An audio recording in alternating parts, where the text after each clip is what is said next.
Week 13 in the NFL, and he, the calls, got it covered from all angles. Hey, Sessy, they say the season doesn't truly begin until after Thanksgiving. I guess that means game on. I'll put my eye black on. Don't threaten me with a good time. Let's heed the call.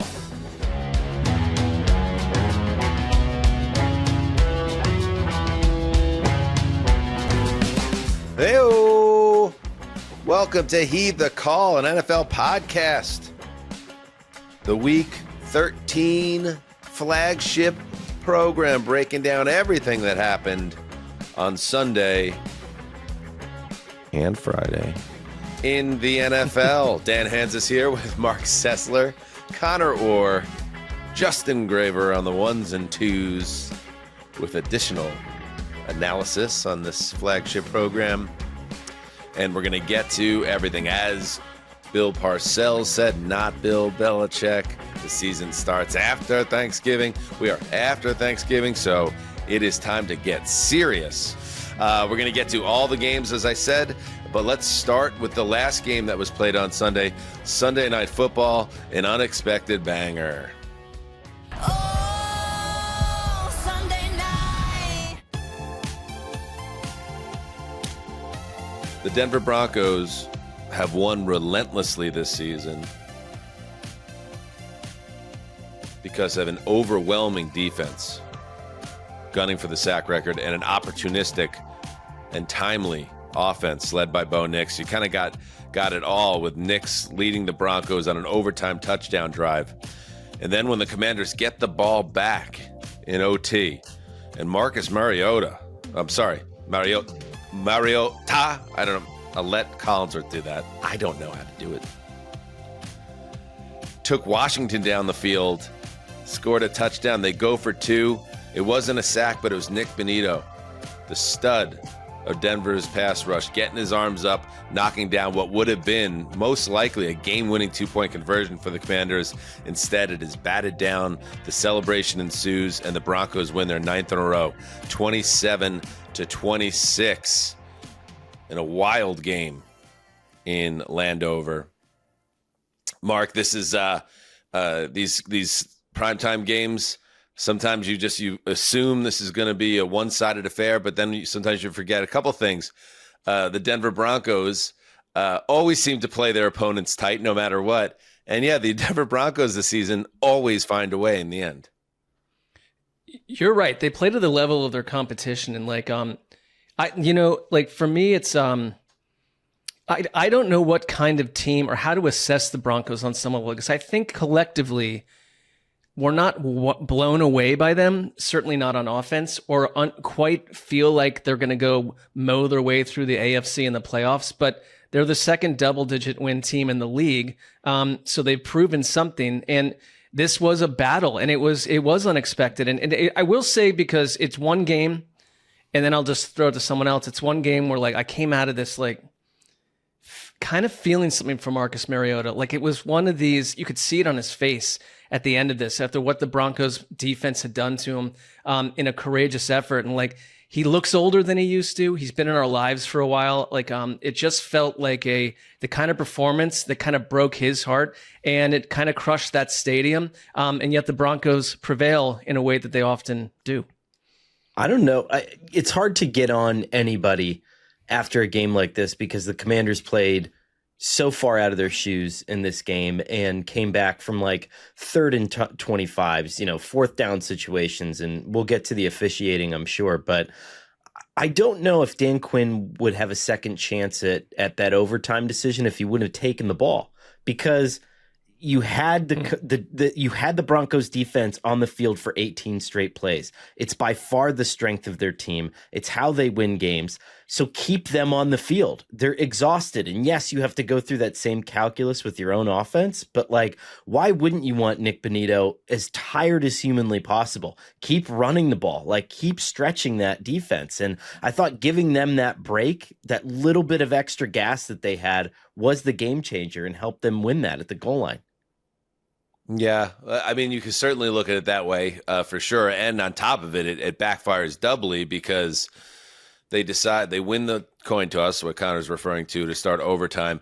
They elect to kick after having a long game-tying field goal drive that had Denver's defense on the field. You could have kept them on the field. And then it backfires doubly because your defense totally lays down. And when they're one possession in overtime, it takes the Broncos just 5 plays to go right down the field for 76 yards and the touchdown.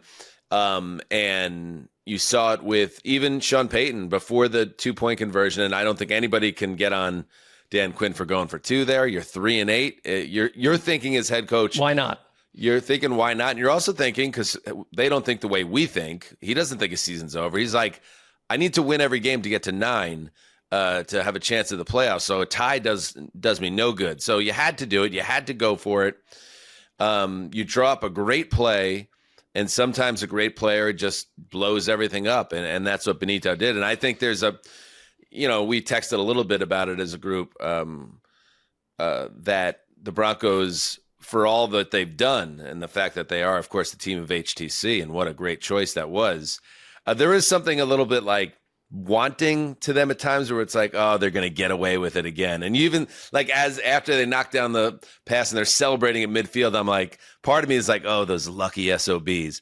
But ultimately, the truth is they earned it. They earned the big stop. They put themselves into position to win with a expertly calculated opening drive of overtime, and they keep making the big plays. And I thought Collinsworth, in addition to an incredible pronunciation of the backup quarterback of the Commanders' last name, he was absolutely on top of that, where he said, this team makes the plays routinely and regularly that the real teams do. I'm paraphrasing, but the teams that go deep have a lot of contributors that are making big time plays, and they did it again in this game. And as a result, they are now the number 1 seed in the AFC on a tiebreaker. They're ahead of New England.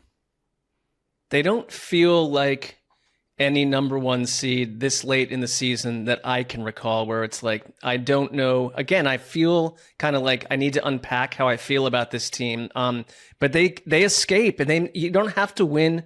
This is a year where like teams with good records don't have to do it in a way that is completely like awe-inspiring. It's just a strange football season. I don't know. I kind of like, it's a tough team. It's a tough team to unpack for me because I can't quite get a feel for who they are, and that's okay. And that's a Mark issue, I guess. But I think other people feel that way too about the Broncos. I agree. I mean, we can talk about it deeper as we get on in the show, but like that whole AFC playoff bracket is just that whole thing. It's just, I don't know, man. there's not a lot of faith in any of these teams. Like Denver, how much different really are they than the team when they made the playoffs last year? We were like, oh yeah, they're a year or 2 away. I mean, this is still basically essentially the core of that team with a couple defensive role players added in. Not much different. Yeah. Did you want to get into anything on the officiating, Connor, before we move? Sure. Yeah. I mean, where do we start? My God. I mean,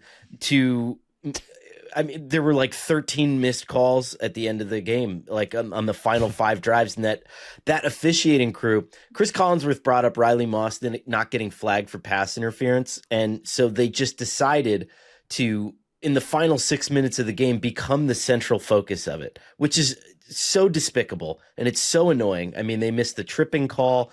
They called an intentional grounding that wasn't intentional grounding. That's a bad one. That was a really bad. That was crazy. Thankfully, Washington was able to bail itself out with a big conversion on 3rd and forever. But at the same time, it's like if the rules analyst for NBC could come on and say, like, straightforward, black and white, this is a blown call, and we have the tech to fix these things. You got to buzz down and you got to make sure, hey guys, you actually don't know the rule book right now. And and I'm sure somebody's going to get called to the carpet tomorrow at Park Avenue from this officiating crew. It's like, you guys can't be on our island game and not know the rules. I wish I could hear the interaction there, but that was a bad one. And it was one of several. One of several. I mean, I'm curious what you guys think about this, but the Josh Connerly holding at the end, Collinsworth made the point that like the Denver pass rushers get really low to the ground, and sometimes they will almost trip themselves or take themselves down to the ground. By letter of the law, yes, that is a holding call because of the hand placement. But like, if you're an official and you have a feel for the flow of the game at that moment, why are you throwing the flag there? It's not. I mean, the guy kind of took himself to the ground and his hands were in the wrong place, but you have to view it almost like it's like a Supreme Court justice. It's like, what was the intent of the maneuver there? He wasn't choke slamming him there. It was ridiculous. I don't know. I hated the whole thing. It's when a lot of the officiating stuff I can live with to some degree because it's like it's inevitable. But when I see that one official who was the lead guy tonight, and I see his face and he's got this like thick kind of, it looks like he had sprained his neck or something. It's like a thick black turtleneck around his thing and it's freezing out. It's like when I'm seeing him 25 times in the last 40 minutes of the game, like you're doing the thing where you're trying to take over. You're being a little bit of an attention whore, and I don't need that in my life. So stay out of the flow if you can, or help us flow. Well said. Well said. And my last thought on this game was again, in addition to Chris Collinsworth's pronunciation of Mariota, I was also we were told by Justin that I guess it's finally been said correctly. I don't know why it took us 14 years to get to this point, but it's a Tyrod Taylor situation all over again. Well, that was Bijan him Robinson saying about his mom wanted it pronounced. Mariota has never had his name pronounced since he got in the NFL correctly. But then and correct it 12 years ago. Like, why is it our fault? They probably should have, but it's like it's been a frustration of Titans fans forever because we just wanted people to show some respect to the guy that we loved and that I still. We're not trying to disrespect him. We were not told. It's like there's no disrespect. If we were not told, and we're not announcing his name on a national broadcast. Mark, you were disrespectful and just own up to that. You personally were very disrespectful. Not even but talking you know, because I texted and I was like, "What's going on here?" And you were like very, you were like in correcting Mark mode over the group text. I was like, I'm asking, am I hearing? Is anybody this? else picking up? It's late, both East Coast and West Coast right now after an overtime Sunday night game, and everyone's a little bit cranky.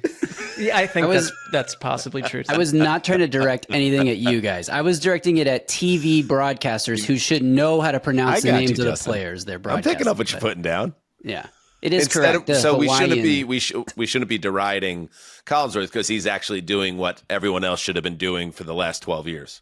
Correct. I got you, buddy. I'm with you. Sassy, you're not wrong. I just thought that your Sassy. tone was a little. It was your tone. Mariota. Anyway, Broncos 10-2, Commanders 3-9. See you next year. Let's take a quick break, and then we will jump into the bulk of Week 13. Stay right there. You know, Mark, there's a little Thanksgiving tradition I like to call the 3 T's of Thanksgiving. Turkey for eating, table for gathering, and touchdowns for winning. And this year with DraftKings Sportsbook, every touchdown could bring you closer to cashing in before dessert. With DraftKings, all the action's in your hands. First touchdown, anytime TD, live bets.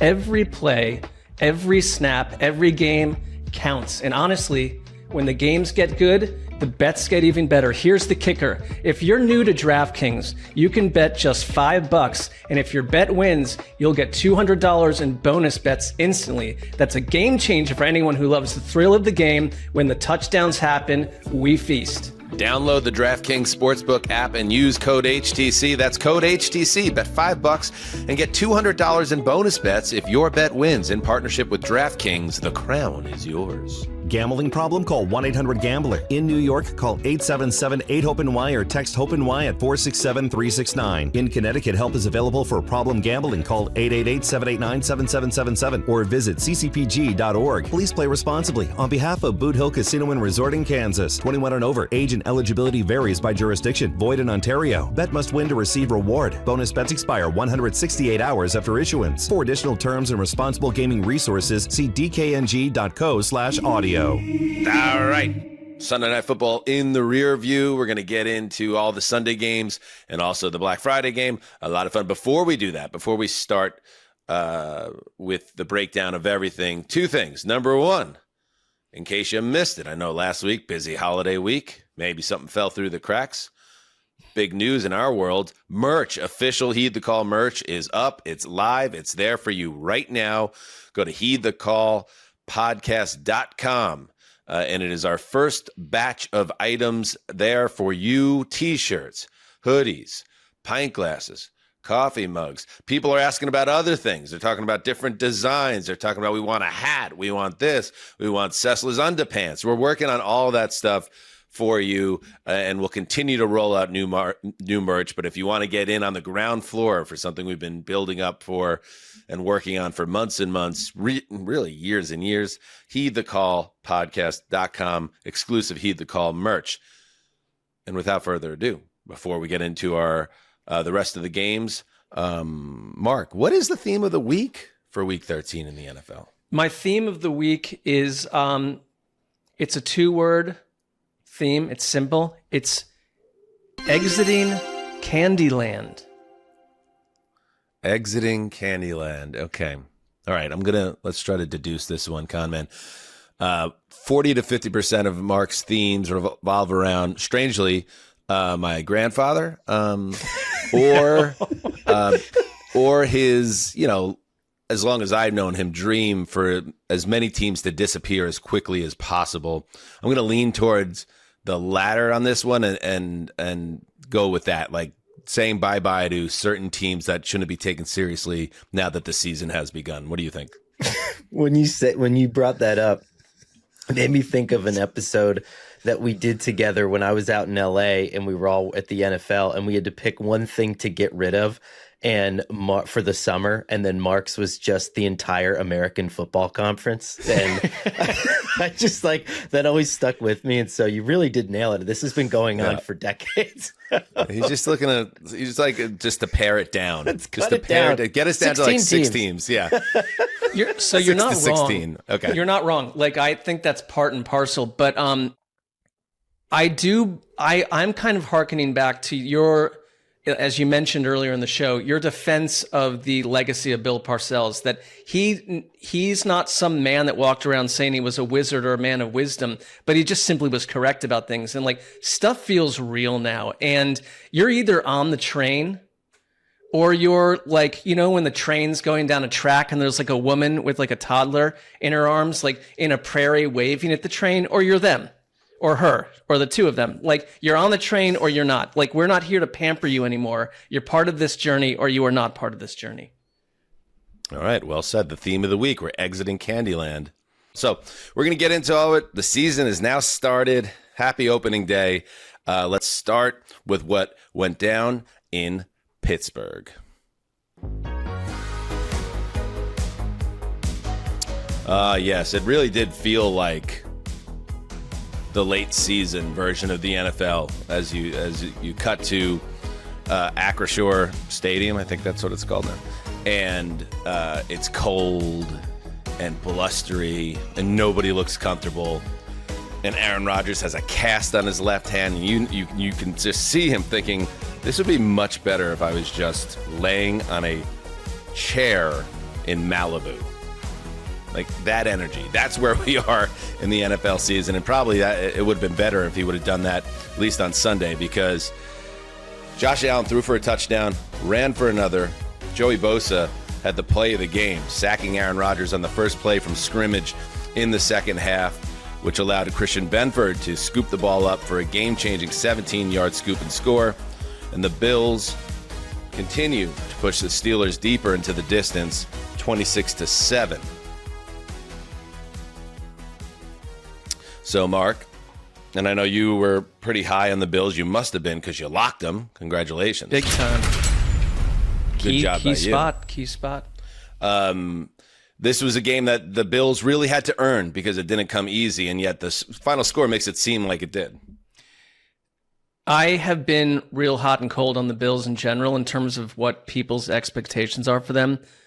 I thought today they won in different fashion. I know that you've never been an Acrisure Stadium fanatic in terms of the naming of the place, but they set the rushing record there for all time with 249 yards on the ground. This was a James Cook. It was a Bills defense, and you mentioned it. It was a Joey Bosa game. It's these guys that you went and got made a huge addition to what happened today. They were missing their left and right tackle and set the rushing record in Pittsburgh Stadium in cold weather. It kind of spoke to me that when you want to doubt the Bills, which I'm prone to do, you've got to maybe rethink it. And Christian Benford was a huge part of it. He had the interception that you mentioned in the score, but then later another one that set up a James Cook huge score, and then after that, it's a Keon Coleman touchdown, a guy that's been deactivated weeks in a row. So it's like new players are stepping up, they're stepping in. Josh Allen broke the NFL rushing touchdown record, snapping Cam Newton's streak. So it's like, it kind of quietly in a weird game, they shut down a Steelers team that to me feels like is starting to disappear from the Polaroid picture. Like in Back to the Future, they had 43 plays for 166 yards. They booed Renegade. The fans booed Renegade for the first time ever. I mean, this thing has been going on since 2002 in the playoffs. I looked it up. Never has it been drowned out by boos. And it was right before that the Steelers ended up giving up the Acrisure rushing record. I think this is a conversation, obviously, that needs to be had later on at a different point, but this to me is like kind of the director's cut of the end of the Tomlin era for me personally. I mean, they've lost their identity as a defensive football team. They've led 9 of their 12 games at halftime this year. That speaks to an inability to make adjustments in the second half. It speaks to an inability to close games. It speaks to their age. It speaks to the fact that they keep just redoing this over and over again. But I think this is kind of the platter that you serve up when you ask, why is time running out on Tomlin, basically? And Dan, this is a team that traded away George Pickens and could not find an explosive play in this game at all. I mean, I was thinking about that as I was watching this game because the game was over for the last 60 minutes of real time, or at least it felt that way. Like, was this the lowest moment of the Tomlin era in Pittsburgh? Because it just felt. In fact, I mean, I'm going to play a clip. Yes, they were booing Renegade. But I didn't even think that was the most notable thing about what that crowd was doing in that stadium in the second half. Listen to this. Oof.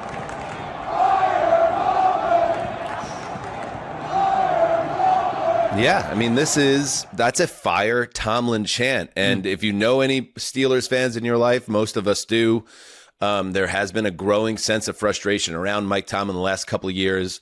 I talked about this on the summer. I thought that with the Aaron Rodgers move, it had a high chance of combusting. And I don't put this on Aaron Rodgers, but it did change. It took Mike Tomlin out of his Mike Tomlin zone, which you could say would be a good thing, but maybe it's not a good thing when it's a 41-year-old quarterback on the other side that you're kind of mixing into this. And I just thought, the shot that he took from Bosa, which cuts his face open, he sits out a series of 2 and then comes back in, Rodgers. But with the cast, he just looked old. And he had that look like Favre did, for instance, in his last year in Minnesota, where everyone kind of senses that we're watching the beginning of the end. Tomlin was asked about the crowd and what he heard from them after the game.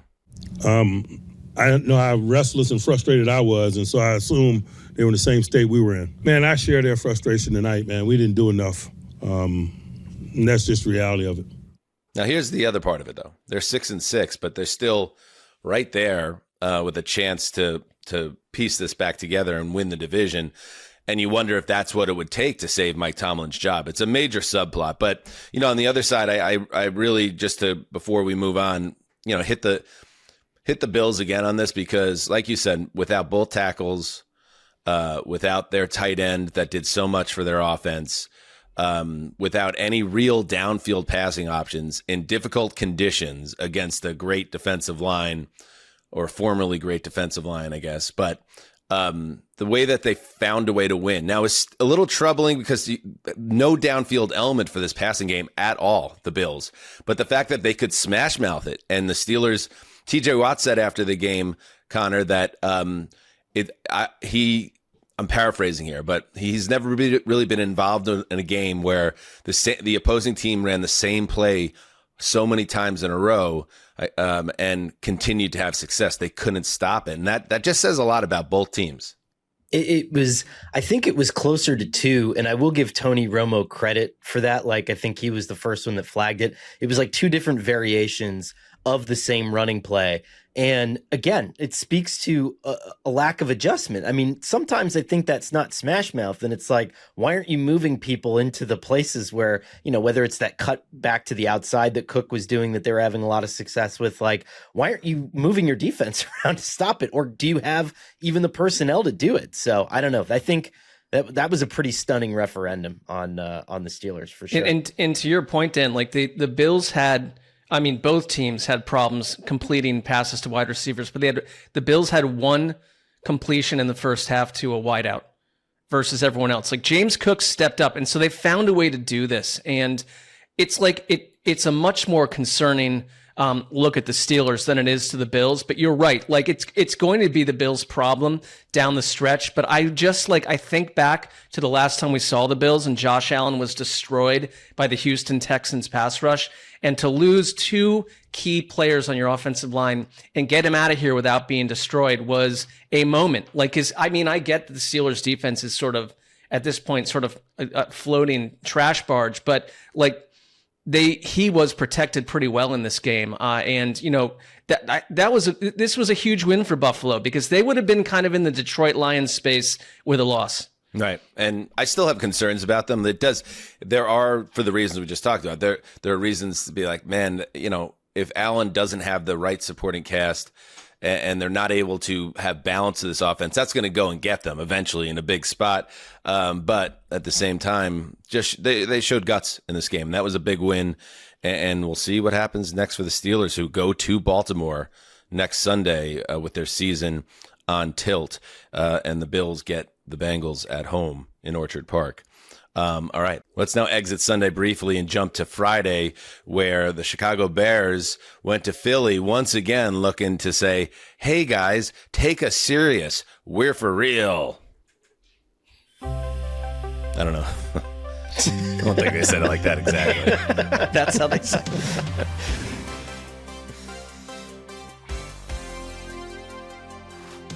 it. All right, the Chicago Bears. How about that? They go to Philly on Friday, and they absolutely bully the defending champions in their own building, running right down the throats of the Vic Fangio defense. Kyle Benangai,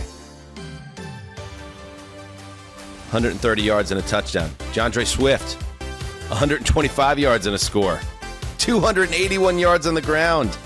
And the Bears have won 5 straight after a 24-15 win over the Eagles, who are taking on a little bit of water. Sessy, the Bears have now demanded it. Take us seriously or else. Oh, and I do. And I think we all do, right? It kind of feels like Ben Johnson, everything's gone so well, like in terms of building the roster, creating an offensive scheme, enacting that scheme, using your will to destroy people. He's world building. Like it's very impressive to watch on a weekly basis. And it's probably the right time to get the Eagles. So it doesn't feel like there's a lot of wrong times to get the Eagles in the last couple of months. They haven't scored more than 21 points since week 8. But to see them run the ball, the Bears, the way they did, it starts to feel like here's what's missing in Detroit because you brought this to your team and you're doing it with guys we didn't expect and a quarterback that we were unsure what we'd get from. And it was a very impressive performance. And I think it was like, to be fair, when we do our power ranking and all that stuff, it's like you're waiting for that signature win. And I'm not sure beating the Eagles is really a signature win at this point. I'm just not sure that it is. Oh, come on. That's not fair. You go to Philadelphia in that spot? It is by name. I'm not saying it's not. It's just that I think the Eagles have a lot of problems. That's the other part of the conversation. Right. But like for the Bears, it absolutely was. And they need to be taken seriously and looked at for what their record is. It's not fraudulent on any level to me. It's 9-3, and here was the scene in the locker room afterwards where Ben Johnson, this ain't fraudulent either, a folk hero in Chicago, and this didn't hurt that. The audio audience, he just ripped off his shirt. He's flexing. Everybody's going absolutely apeshit.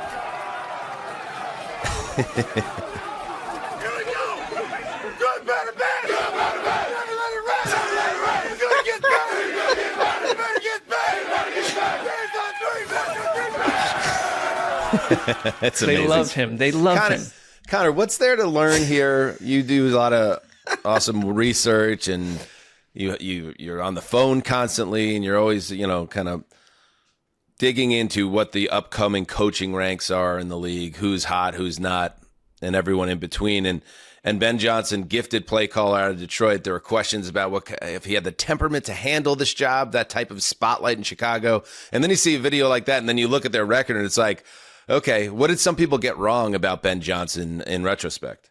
Well, I think, I don't know if it was wrong, because everything is still going really, really well. And the Bears are also ranking super high in any metric that you use to kind of measure luck for an NFL football team. Like, how well are they doing on third down? And even though they get to third down a lot, I think they're second in the NFL in reaching third down, which is not great. It's not something that you want to do. They recover a lot of fumbles, and that's a luck adjusted stat, right? But I think what Ben Johnson is doing is he's gotten exceptional health. How many times have we seen an NFL team try to rebuild the entirety of its offensive line in free agency and have all three of those guys play between 97 and 100% of your snaps? That never happens through 12 weeks. And I think that is the key piece of this Bears turnaround. It's steady on the offensive line. Caleb Williams has time, and then you can run all the cool plays. And that's the formula. That's what Ben Johnson's riding right now. Yeah. And on the other side, the Eagles, 2 weeks ago, it was 8-2. We're going to coast to the division title. We passed every test, big test. We were marveling at what their defense did to Jared Goff and the Detroit Lions. And then they blow the 21-0 lead to the Cowboys. And it's like, that was a tough one. You fully expected them to come and get healthy in a big spot here at home on an island game. And the fact that they couldn't turn it on, you understood why. And they're spoiled. But they're not the first fan base to go from having nothing to living in luxury and then not handling it well when adversity returns. But the fans in Philadelphia spend the second half of that game booing loudly and chanting for the firing of Kevin Patullo, the offensive coordinator, the one that Nick Sirianni handpicked from in-house. And here is what was said after the game by Sirianni about Patullo and whether or not they're planning to change play callers. We'll evaluate obviously everything, but like I said to you guys, when you win, when you lose, it's never about one person. We all collectively have to do a better job, and that's going to be starting with us as coaches, starting with me as a coach, finding solutions to getting the offense going. And so I'll put that, on us as a staff and put that on me most individually there to help get this thing pointed in the right direction. But yeah, no, I still stay with that. You can't, it's the greatest team sport there is, and it's never about one person. We all have to look internally and all have to get better, and coaches and players. Here's one thing about Kevin Patullo, and that not a lot of people talk about, okay? When Nick Sirianni has been in trouble as a head coach, when he's had to make difficult decisions, when he's needed someone's advice to bring in new coordinators or new coaches, the person that he's always gone to has been Kevin Patullo. Kevin Patullo is one of the few people that has been in that room since day one. How do we organize our practice schedule? Who should we hire as our running backs coach? Who should be our wide receivers coach? Our defensive coordinator's leaving. Who needs to come in and be the new defensive coordinator? He was sort of the de facto, whatever you want to call it. Who's that? The henchman guy in House of Cards with the glasses, Doug or whatever. He was like the Doug. Was that Doug? Was the guy's name Doug? Doug Stamper, I think, or something like Yeah, that? wasn't it that? Like he was the one that fixed everything. And so when the attrition got to such a point at the offensive coordinator level, they were losing guy after guy after guy after guy, and Kevin was the next man up. I think what Nick lost a little bit was like a consigliere, but like you're Doug. And I think that's the problem, is now he's trying to figure out how to be a great offensive coordinator, trying to figure out how to make this work.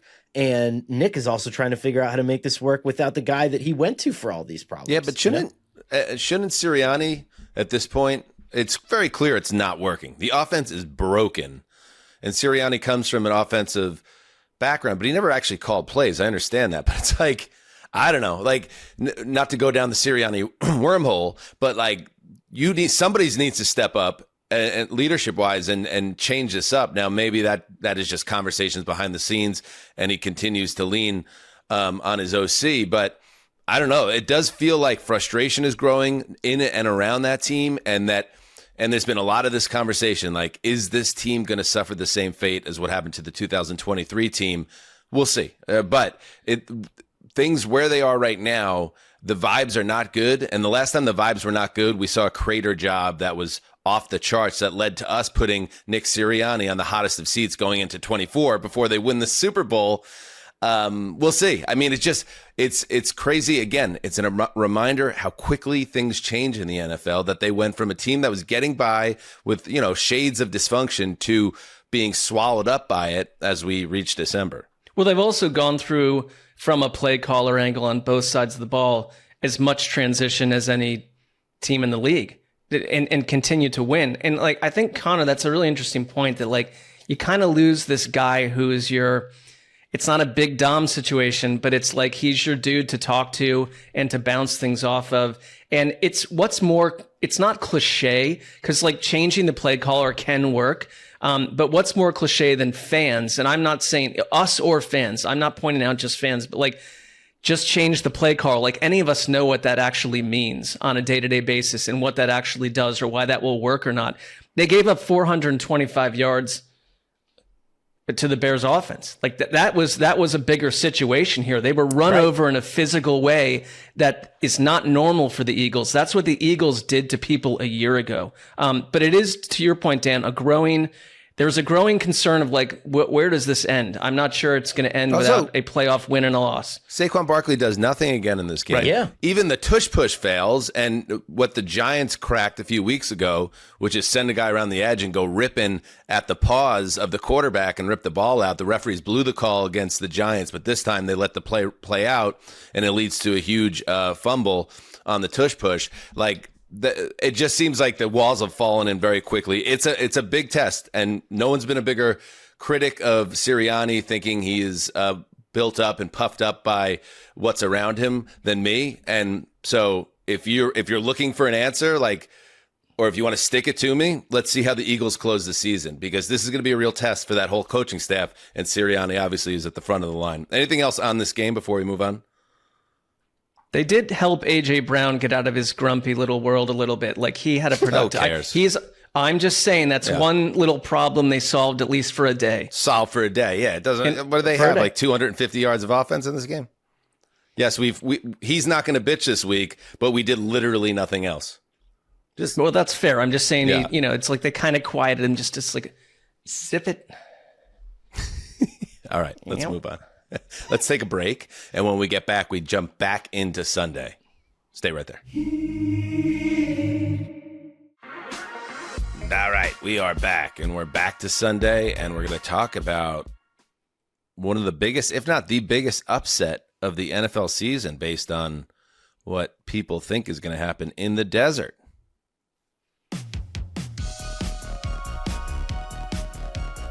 I mean, come on. The Carolina Panthers. Figure them out. I'm not going to try anymore. Because they welcome the mighty Los Angeles Rams into their building. The 9-2 Rams, the surging Rams, the number one in the HTC Power Rankings Rams. And they take every punch that the Rams have and then deliver one more than the Rams could. With Bryce Young once again. Literally 2 weeks ago, we were having the conversation. That's it for Bryce Young. 2 weeks before that, that's it for Bryce Young. 15 to 20, 206, 3 touchdowns, 2 of them on fourth down, including the go-ahead 43-yard score to Tet McMillan with 6:34 to play. Then the defense closes it out with a third Matthew Stafford turnover. Final score, Panthers 31, Rams 28. Panthers improved to 7-6. The Rams fall to 9-3 and back into a tie atop the NFC West with the Seahawks. Gravy. This was a lot more than we were expecting in this game. What an upset, and what a big performance by the Panthers. And what a fun game. Track meet back and forth. I think there were 5 or 6 lead changes. It was so much fun. And the Panthers MVP is a guy we've talked about a few times throughout the season, especially with Baldy. Derek Brown. Derek Brown gets his face on the football to pop up the ball into the end zone for Stafford's first interception. And Derek Brown closes the game with the pass rush that led, he's the one who strip sacked Stafford, that led to the Panthers being able to run out the clock. So, I wasn't expecting the Panthers to keep up offensively with the Rams. Obviously, those turnovers are huge, though, because one of them, a pick six, puts points on the board for Carolina, and the other two were in the red zone, takes points off the board for the Rams. That's why they always talk about the turnover battle, and the Panthers win this one 3-0. Yeah, when you talk about like the fact that why were the Rams looked at as the Super Bowl favorites in the NFC, and probably still could be, was that Stafford goes, 28 straight touchdowns without an interception.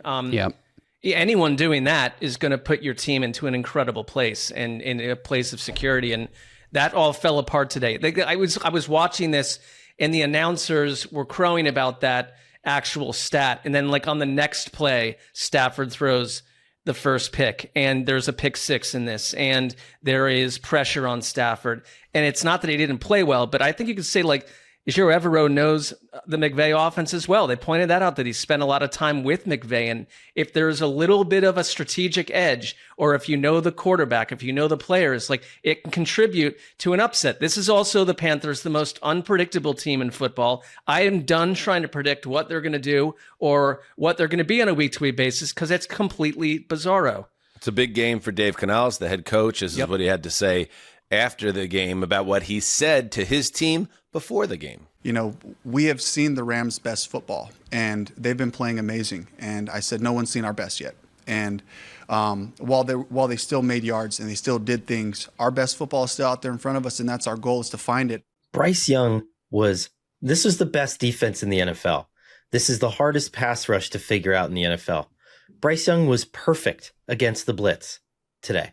He had a perfect passer rating when trailing in this game. Unbelievable. This is a guy that can't make it through half of a Dolphins game and then turns into legitimately the biggest gamer in the NFL against the best defense in the NFL. It's incredible. Is he the biggest mystery in our league right now? Like, who the former number one overall pick, whose career with the Panthers seemed over midway through his second year, finished hot, and then has been a total roller coaster this season, and now has hit his highest point, as we joke about it. But it is. I mean, now we're post-Thanksgiving. This is money time, and you come up with a huge win and a huge statement, and you are in the division race with 2 games against the Bucs still to come.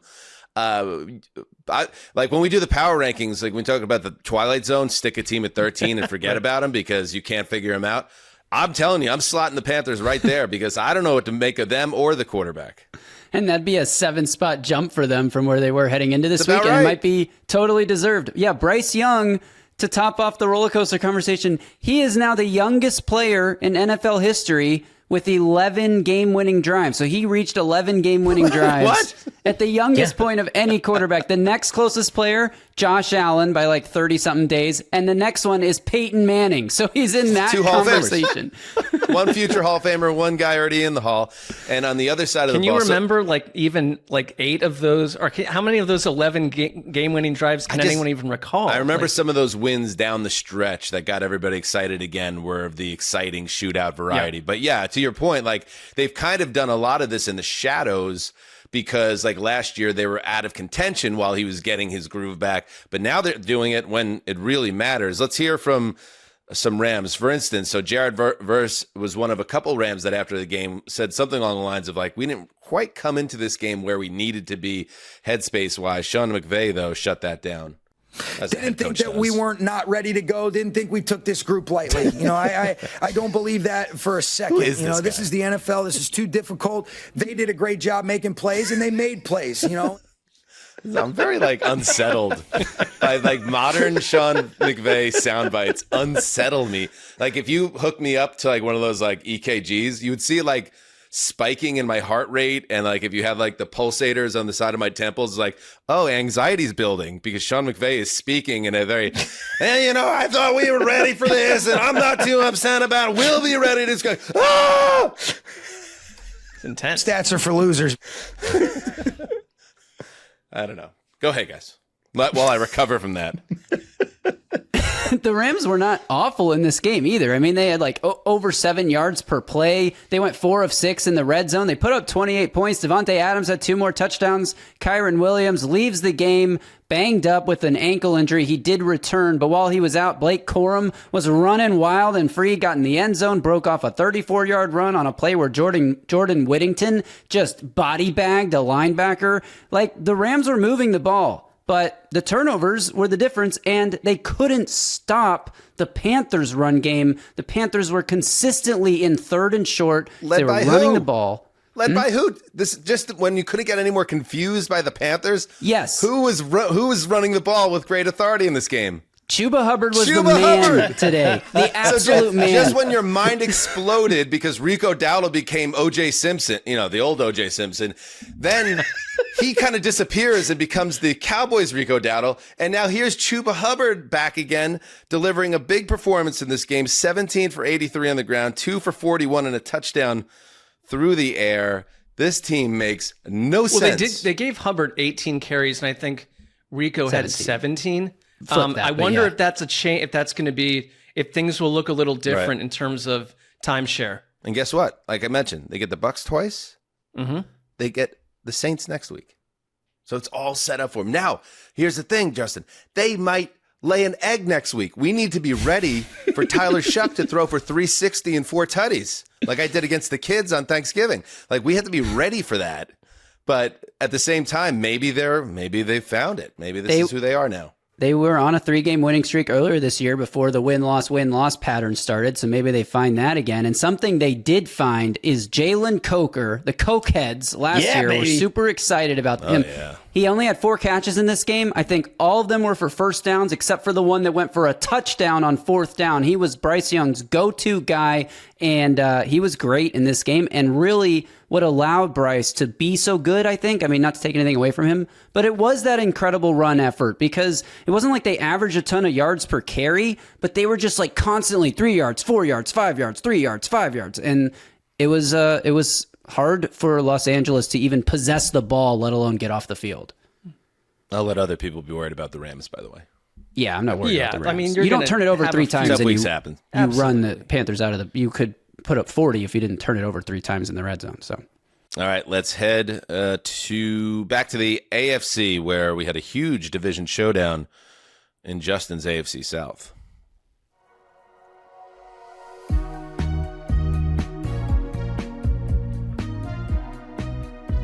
The Houston Texans, man. 0-3. Left for dead. Gravy was on cloud 9. He's like, maybe they should fire D'Amico Ryans. Ridiculous. D'Amico Ryans is a great coach of ball, and the Texans are back. They won their 4th in a row. 20-16 over the Colts. Once again, getting a big performance from their defense, shutting down the once unstoppable Colts offense and getting a really solid, even if the box score doesn't make it seem that way. Once CJ Stroud knocked the rust off in the first quarter, he played very well down the stretch in this game. So the Texans now, they have their quarterback back. Their defense is balling out, and they are winning close games. And they won another one. And now guess what?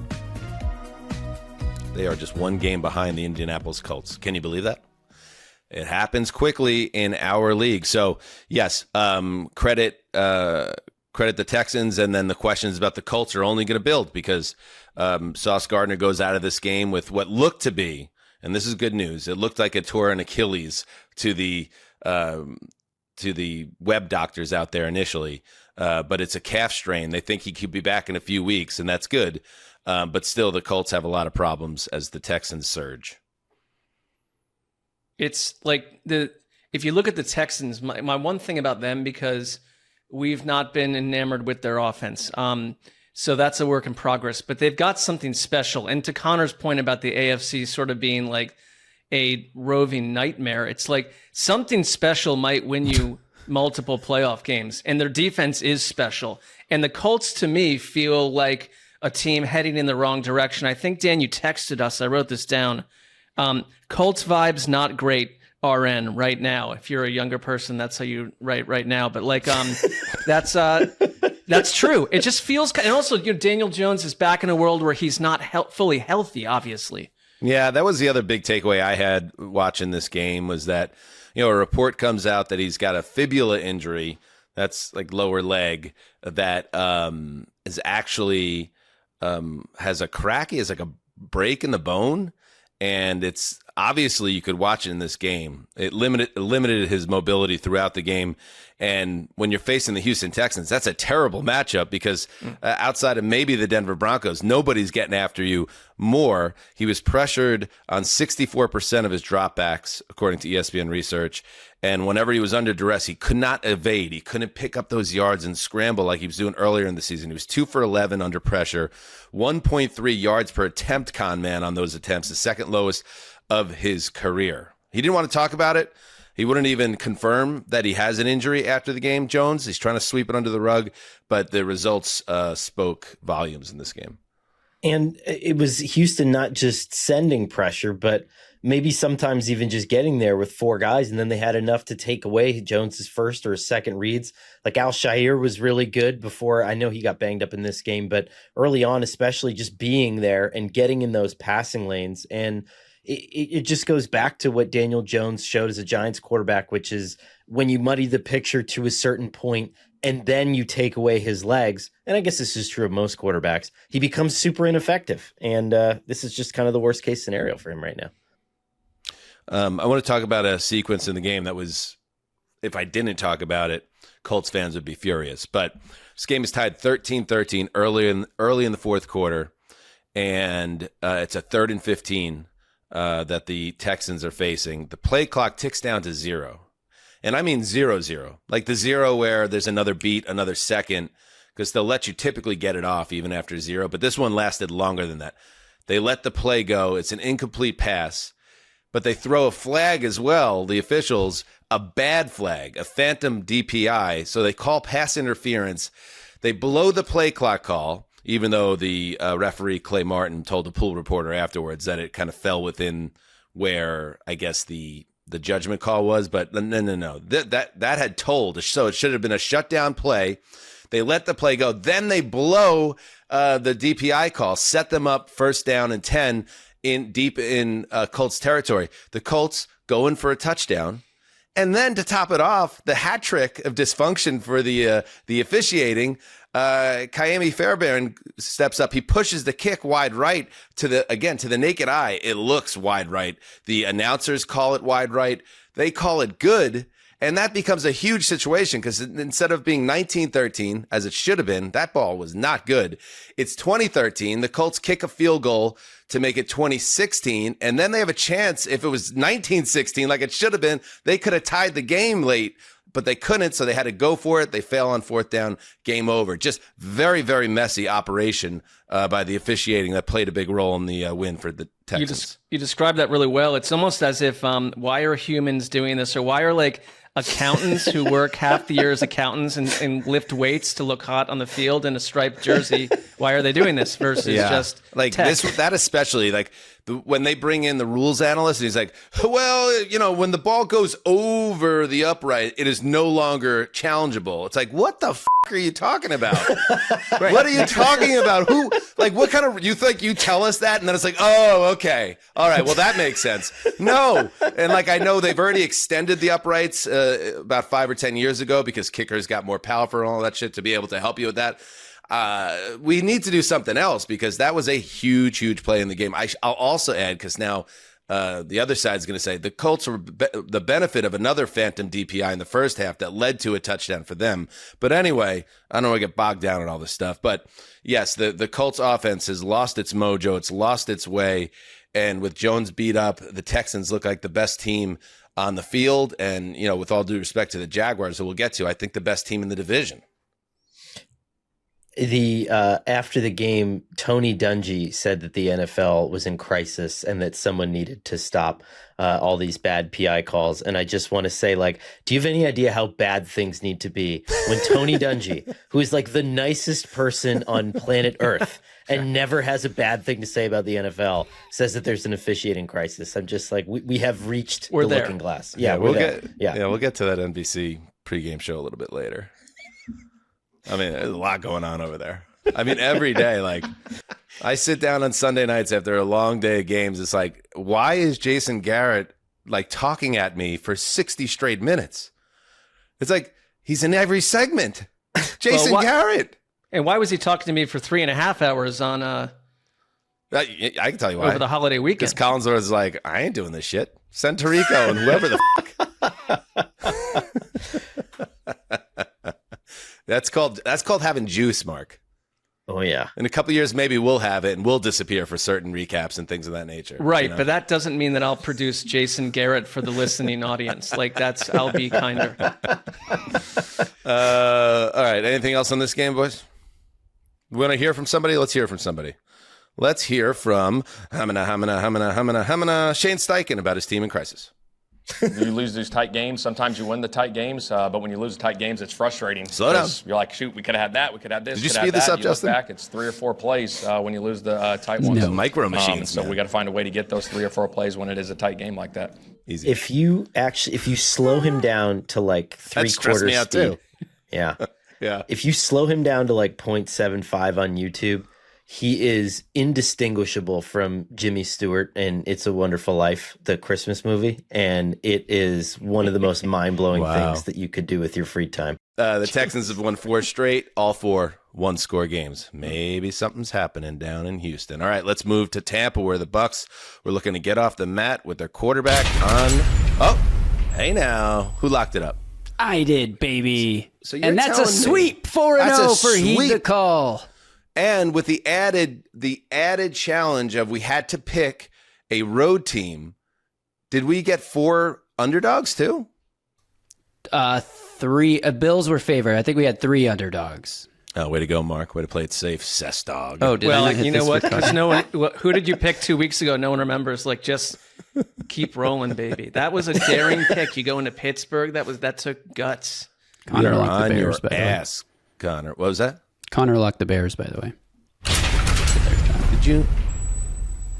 Can't remember if I did or not, but I Just- remember that Texans was my before you fault. moved on. So that was pretty good. Huh? Justin. It's pretty good. Didn't we talk about we had to have a penalty for Justin when he forgot to I believe we did. I don't know if we came up with maybe go down exactly to the old Sessler Hollywood dungeon for get him in the gimp costume, lash him for a You little think bit. that's what I don't want to be part of that dungeon. Rule change. Bring out the gimp. The rule change is putting Justin in the gimp costume from Pulp Fiction that I'm not Mark dealing with definitely that. owns. Put him in the trunk for 6 hours. Bring him out. All right. Let's head to Tampa.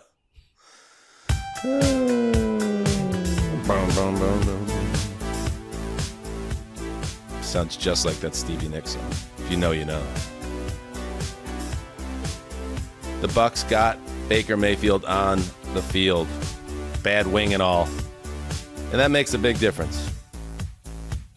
Baker went 18 for 28, $194 and a touch. Bucky Irving back on the field, made it happen, scored a touchdown himself. And Tampa Bay was able to hold off a late comeback attempt by Jake Brisket, Jacoby Brissett, who had another 300-yard gain. Bucs 20, Cardinals 17. The Bucs all of a sudden now fighting for their lives atop the NFC South. Will remain there for another week. Mark, what'd you see in this one? I think I told you guys that, I was having a great day. It's been a couple weeks in a row on Sundays watching these games, and the Bucs were the one thing going into all this that made me a little sad because they were one of my favorite visual elements of the season. I really loved today. I thought it was an ugly win. It just was simply the definition of like, eke this thing out.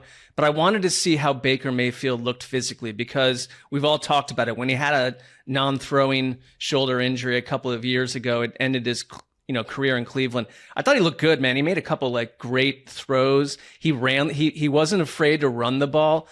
It's also a team that has dealt with so much, and you mentioned it, to get Bucky Irvin back, it wasn't like the full workload for Bucky Irvin in terms of what I think where he'll be in a couple weeks, but he looked like himself. Chris Godwin was back and he dropped a pass in the end zone. But other than that, he made a couple key throws. That's a huge addition to their offense. So it's like, all right, you're hanging around. You're still here. The Cardinals just did Cardinals things. They got a lot out of Trey McBride, who is absolutely awesome.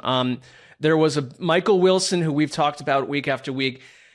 One of the key moments of the game was that Michael Wilson was stopped on a big 4th and 2 on an incompletion that really kind of ended the game. But it was just one of those like slugfests. And I think the Bucs kind of saved their season. This would have been an ugly, awful loss when you compare to what happened to the Panthers. And it was another example for me of Baker Mayfield like refusing to be sat down, playing through injury, playing hurt, doing Baker Mayfield things, and willing the Bucs to victory. It was a very 2025 Tampa Bay signature type of game.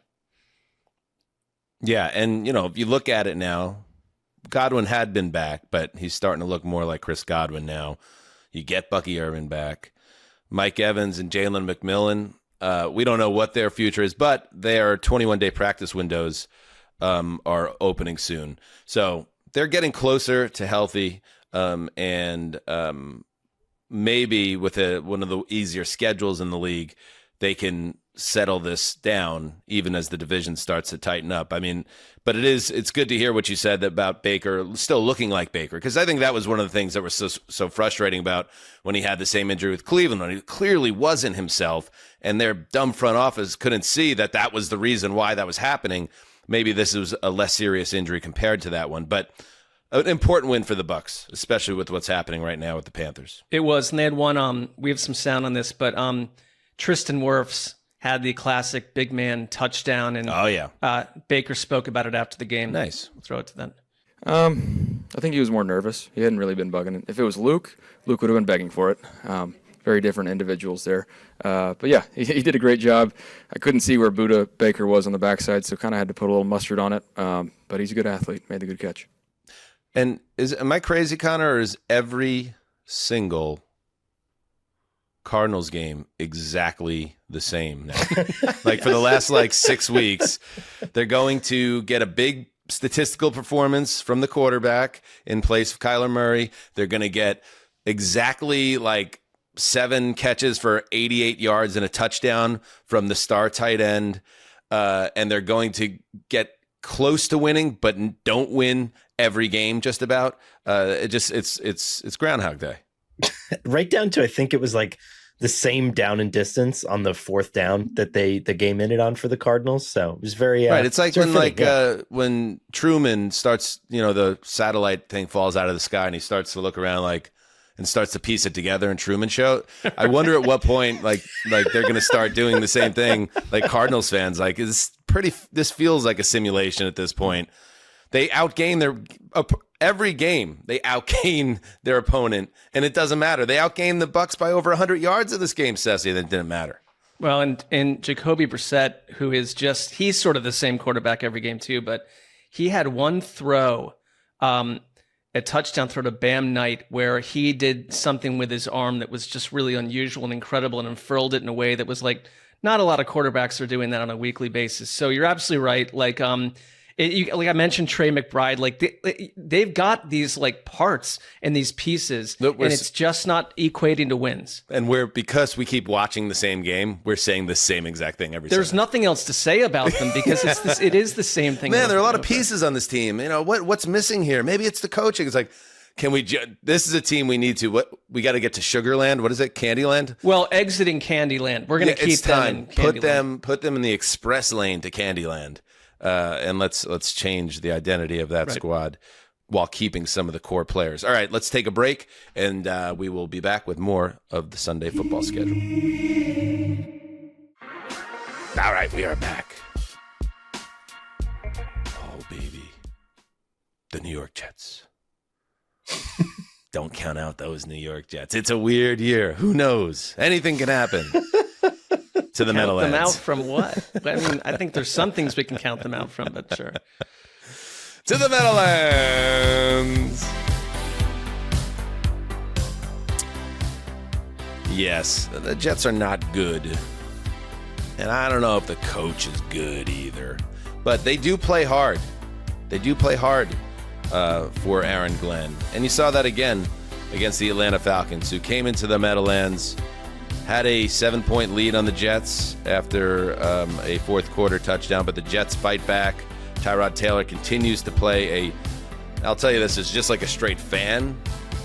A very boring overall, but efficient brand of football. And then he'll sprinkle in like, oh, that was exciting, like his touchdown scramble that pulled the Jets even in the fourth quarter. It all added up and ended with a Nick Folk bomb from 54 in the rain, a 27-24 victory for the Jets over the Falcons. I'm just kidding. The Jets are 3-9. They're not going anywhere. But they certainly have gotten off the mat after their 0-7 start, and the Falcons, like the Cardinals, it's freaking Groundhog Day over there. So, yeah, the Jets, I'll give this to the Jets, and it wasn't perfect because Bijan Robinson was the first skill player since the Quinnen Williams and Sauce Gardner trade to really trash the Jets. He goes 23 for 142 on the ground and a touchdown, 5 for 51 through the air. He's only good against the Jets, Kyle Pitts. He goes 7 for 82 in this game. But they were able to stiffen up late in this game, get a couple big stops, and set the stage for folks, so the Jets find a way. How about A.D. Mitchell? All right, let's talk about A.D. Mitchell. On the day that Sauce Gardner goes down with that calf injury, Sauce Gardner, who was traded to the Colts in exchange for 2 first-round picks, A.D. Mitchell was the throw-in. What if I told you A.D. Mitchell today went over 100 yards receiving with a touchdown, and it was the first 100-yard receiving game for a Jet all season? And he has been very solid for them, and he's starting to look like a little bit more than a throw-in. I'm not going to go crazy about it, but both him and Mechie had a tough game today, but have shown some things and are making a case to be part of their rotation going forward. I just continue to track the improvement in this Falcons first round pick that is now going to one of the best teams in the NFL. And it is becoming more and more distressing with me by the week that the Rams are going to pick like number 8 next year. And that's just like, it's so fucked up and they absolutely shouldn't do that. But here we are. Yeah, that's the decision that they made. Kirk Cousins played okay in this game, especially for Kirk Cousins. If you're curious, I don't know how curious you are, but the Jets did have a turnover, their second of the season, on a muffed punt that led to their first touchdown, but they did not have an interception. We still do not have an interception as we reach December. And I have to be honest with you, I'm rooting for it now. Yeah. Why not? You got to. Why not us? That's what I say. Let's give the last word on this game to Aaron Glenn, who, again, I don't know about Aaron Glenn. Can't quite figure him out. Don't know whether he should be part of the future. He's definitely, with these 3 wins and a 6-week stretch, he's going to get a second year on the job, and he probably should. But he has these like invisible monsters that make me concerned. Here's Glenn after the game. These guys never quit, and they get bashed. Everybody on this team gets bashed for everything, and it's okay. We know exactly what we're trying to do, and we're going to continue to just block out all the noise and keep our focus straight ahead on that vision that we got on what we're trying to be as a team. What is he talking about, Connor? All these guys do is get bashed. I mean, Aaron Glenn's been getting bashed pretty good in his first year, but you tell me, you're in the market. Are all the Jets players getting constantly bashed this year? Like what?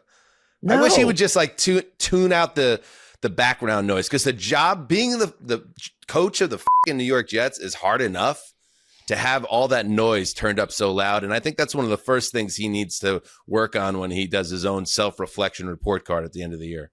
I had this argument once with a Giants player, a fairly prominent Giants player, who was like, all you guys do is bash us. And I was like, you have no idea what you're talking about. You clearly don't read anything we write. And by the way, we're judged on how well our articles perform, and they perform way fucking better when you're winning. And so it's just like we kind of want you to win. Like, winning is good. It means more people are reading our stuff. It's like, my God, this idea that the New York market, we're just slaughtering everyone on a weekly basis is so ridiculous. You know what it probably is? Because I read everything around the Jets in that market, and Zach Rosenblatt for The Athletic had a good idea for like a twin piece, which was like, here are the things to feel optimistic about Glenn and the Jets moving forward. And then he wrote a sister article, here's what to be concerned about Aaron Glenn and whether he's the right guy. That was just still ringing in Glenn's ears because he read every word of that piece and maybe 6 times. You people with the pens, you have power, Connor, over these guys, and they don't like that. They don't like that you have power over them. Imagine Aaron Glenn creating a straw man. Yeah, there's like so much. There's so much heat, Connor. Like, and I'm not pointing out like your stature because none of us look like we could match up with like a Robert Saleh or an Aaron Glenn even. But like, I think that's what really bothers them is like, you little shit. You're making my life miserable, and there's nothing I could do about it because I can't kill you, and I can't tackle you hard, and I can't like throw you in an alley into a garbage can. And I just have to deal with it. This is like, it's kind of dark, but I wrote something once and I was like ripping an owner, and I just turned to my wife and I was like, what's to stop him from completely waxing me off the face of the earth? And like, no one would, like, in 2 weeks they'd be like, oh yeah, who covers the NFL for Sports Illustrated? Like, no one would know. And it would be so easy for them to do that. Like, I don't know why they haven't done it yet. I don't know. But plus, you throw in Connor's wardrobe, that's an added factor. We got to get that guy out of the locker room. So I love who was it that pulled you aside? Justin Tuck. Yeah, Justin Tuck's like, man, you know why people don't take you serious? Look at your ass. And I love that, like, my move was to go to H&M, which I thought was kind of the place. It's cute. Yeah, but it wasn't. It's adorable. You know, I mean, better stores existed at that point in time. I think you're honestly like a fashion icon of like our industry. You don't give a shit. You like what you like. And like, you're like the Parcells. Like, I don't know if I agree, but I get your take here, but I don't know if I agree. Well, Mark, you look like you're going to like a dinner function with the Queen of England today. I know. So can I as a quick aside, like, I don't like to bring up issues that I'm dealing with during the show, but I live along Hollywood Boulevard. Tonight is the Hollywood Christmas Parade. Yeah. And it's like 7, and Dan, remember this has happened each year at this time. I know. But like, it is like 7,000 people on instruments and kazoos. And what does that have to do with what we're talking about here? Because I can barely hear anything. I'm glad it's not being brought up on I'm mic, asking but it's why like you're so dressed up today. Like, you're like one monocle short of like the Monopoly guy right now. It's the holiday Christmas parade. So of course that's what I'm saying. I got dressed up to celebrate in my own way. I can't be there, but after I'm there this, in you're spirit. going down there. Sure. Absolutely. All right, let's move on. Let's head to Miami, where the Dolphins are trying to make Connor proud. You want to talk about a Connor cause? This is a Connor cause. I love it. Go ahead, Justin. Say it! Minka Fitzpatrick recovered a fumble and had an interception. And the Dolphins continued to win, beating Tyler Shuck and the Saints 21-17 for the 3rd straight victory. Remember, they beat the Bills 3 weeks ago, beat the Commanders in Spain. Now they take care of the woebegone Saints. Little take care of business game.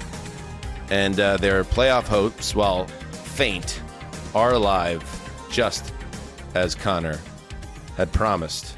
Mark, you watched this game. I'm sorry to hear that. Yeah, it was a bit of a chore. They're one game behind the Chiefs in terms of record. It's kind of wild. And it's like, I think the story with Miami is like, are we saving the coach's job? We've talked about that, but they're 5-7. Devon Achane, he's having a season. Like, he ran the ball really well today, 134 yards and a touchdown. He's been great this year. He's been, whether you're like a fantasy football enthusiast or you just want to watch good football, he has been the centerpiece of their offense. He's been really, really good. And it continued today. The run defense has improved.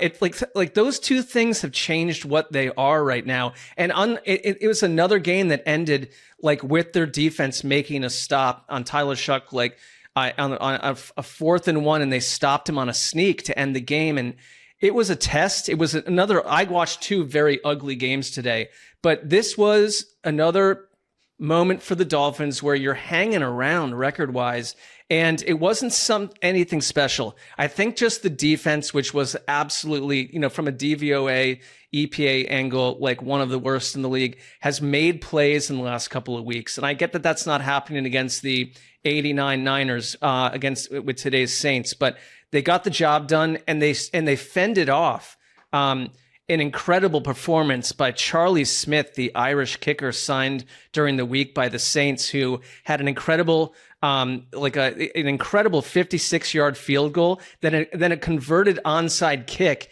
at the end of the game, and it was his first NFL game. Those are 2 hard things to do in your first NFL game. Did you see the social media reaction to that? There's some shots from the pub in the Village where Charlie grew up, just madness. Like after hitting a field goal to like trim the lead from double digits or something. But in that Village, it was like the greatest thing that's ever happened on an American football field. It was pretty cool. We love that Village. It's a wonderful place. Okay. But yeah, no, he did it. It was like, wow, they found someone. And there's also like Devon Vete, they've got some players, the Saints, but it feels like it's going to be a long way to go. Yeah, they do have players. That is absolutely true. What's the biblical line? Players. The line from the Bible is like, what? I must decrease and he must increase. And in this case for the Dolphins, it's like Tua must just completely be vanished off the face of the earth and Achane to just have the ball in his hands at any singular moment. But if you look at their turnaround, it matches up almost completely with Tua never again throwing more than 22 passes in a game.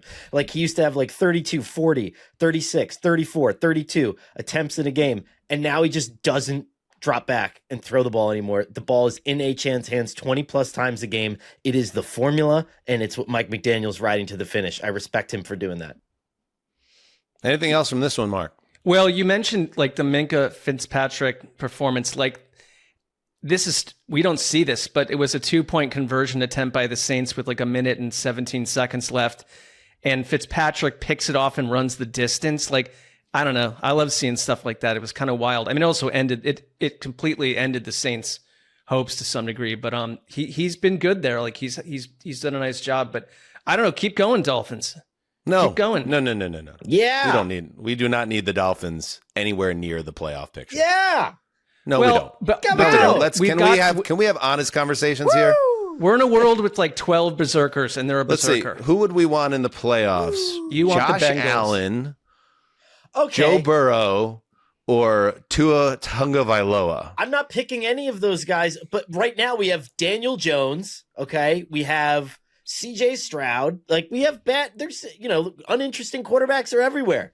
Give me a team that's just fucking weird now. Please do not waste my time by sending a bad Miami team to its death, to its execution death in a cold weather stadium in the first round of the playoffs. These games are a valuable natural resource, Connor. You can't honestly tell me that you want this Dolphins team to finish in the playoffs. I think he does. I want them there because I'm like just laying the groundwork for it, and it's like a fun bit for me. But like, look at every single one of these other teams. The Patriots are going to lose probably in the first round, the first game that they play in the playoffs, because they're actually going to face a team with a winning record. Okay, the Broncos with Bo Nix are so unreliable. The Jaguars the Jaguars are like the third best team in the AFC right now. The Jaguars. I know, but just don't do this to me. How is that any different than the Dolphins is what I'm asking you. Like, how is that the entire AFC is the Dolphins right now? Well, we've seen it with Miami. I'd say that to Dan's point. And by the way, I would never judge because I love to lean into a good bit on the show. I just want to make sure we're all on the same page that would not be a good thing. I mean, nothing in the AFC is a good thing. That's the point I'm trying to make. This whole thing is not a good thing. None of it. I don't want them to fire the coach and hire Mike McCarthy. That's probably where I'm coming from. Like, keep one of the more interesting verbalists around at head coach. That would be my driving concern. All right. If that's okay. I don't even believe that. What do you mean you don't believe it? I just said it. Yeah, you lay in bed at night being like, oh, I hope the Dolphins win again this weekend. I need Mike McDaniel to be back. It's more You just don't care. I don't You don't give need a shit. I don't need the other people they. I'm just saying, hire. can we not pretend to give a shit about the Dolphins on the show? Is that I can't do that. I give a shit. No, Connor gets a pass. But Mark, I'm not going to let you do this. Yeah. I must. I must. Please don't change. pretend to care about the Dolphins because I know you don't care about them. I must change. Let's check out that footage. By the way, this is a pub in Mayobridge. It's a village within County Down in Northern Ireland. In the 2011 census, there were 1,069 residents of this village, and this guy Charlie Smythe just piped one from 56 and successfully executed an onside kick, which is like harder to do than to land on the moon in the modern NFL landscape. This is what was happening in that tiny village pub. I